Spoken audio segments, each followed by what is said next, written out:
Hello guys, welcome back to our YouTube channel How to Use Basics. In today's tutorial, we are going to learn how to accept friend requests on Candy Crush Saga.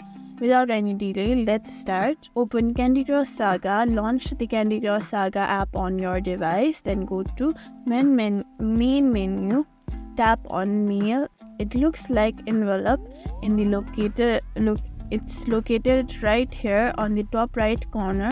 Go to the Friends tab, look for the friend icon on the tab on the game main screen. This is usually located at the bottom or side of the screen.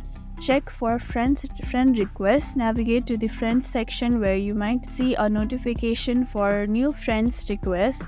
Tap on the notification or the friend request to view details. Accept the request if a request is available. Tap on accept button to the request and add the person to your friend list. Start interacting with friends.